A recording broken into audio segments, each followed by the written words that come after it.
women have had an interesting history in the U.S. military. American women served as nurses in the Civil War and continued to fill all sorts of roles, even though they weren't part of the military, the official military.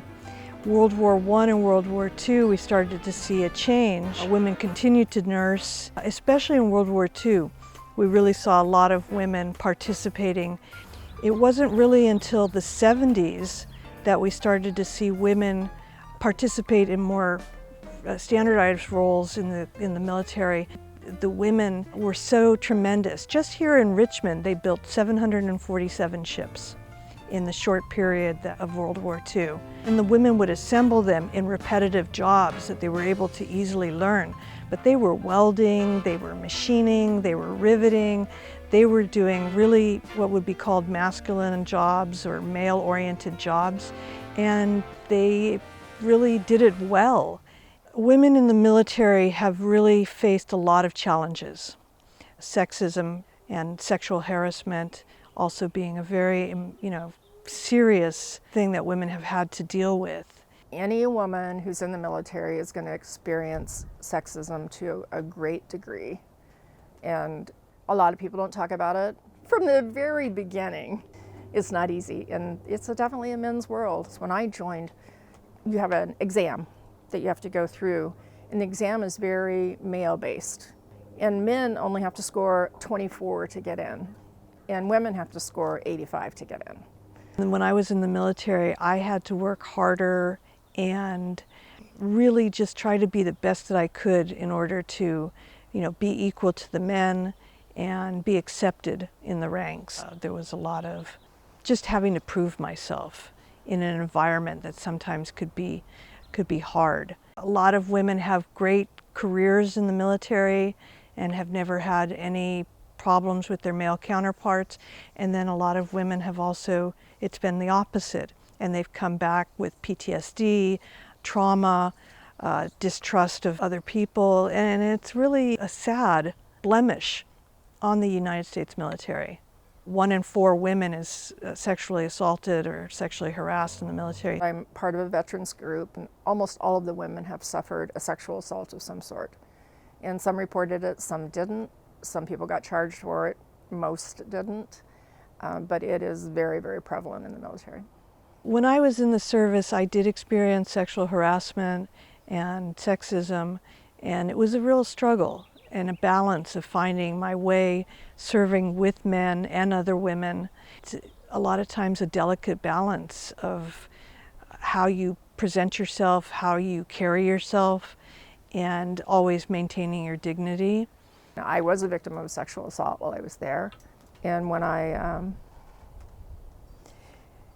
told my commanding officer about it, and I knew the guy's name, I knew the guys he was with, I knew everything, and I picked him out of a photo lineup because we had working personnel, we had everybody's photos, and I was able to pick him out, but the guys alibied each other. And so the commanding officer says, there's nothing I can do because I can't prove they weren't together in the day room at that time. Since Jenny and Simone served, we have seen a lot of changes in a positive direction for women in the military. Although women still face many hardships, sexism is on a downward trend. Since the 1970s, the amount of women in the military has risen from 4% to 16%, and we have seen a lot more women in leadership positions. While sexism in the military is still a prevalent issue, it has come a long way. When female cadets first were introduced to the academy, and it was really bad, so there's a lot of instances of sexual assault, sexual harassment, just sexism, misogyny, all that stuff. And this was during the 70s and 80s, I think. And it's gotten a lot better. As a whole, the Army is very accepting of females. And, at West Point especially, I've never seen blatant misogyny or sexism or anything like that. So I think they do a pretty good job. It's definitely tough working in a male-dominant organization, but it definitely grows you as an individual, right? When I joined the Marines, I started to realize, not only did I have a voice, but my voice mattered.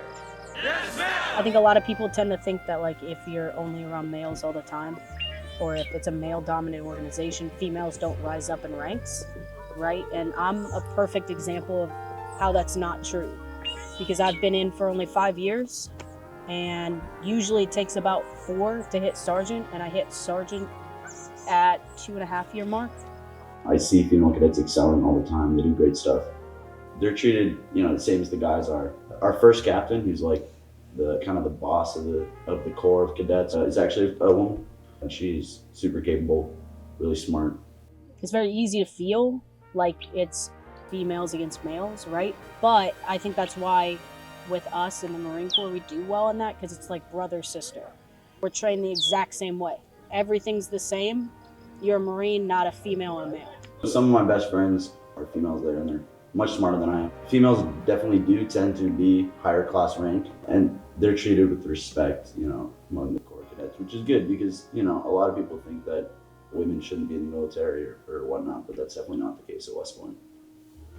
You have to be strong as a woman in the military. As I said, you have to know yourself, because there's a lot of people, the majority, who will tell you you're no good because you're a woman.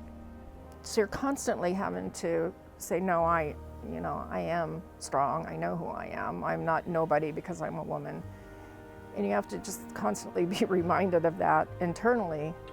The military is an extraordinary experience for women, and there's so many opportunities, and that women really fought to gain all those opportunities. But it's been a very difficult climb, and women have had to prove themselves at every stage of the game.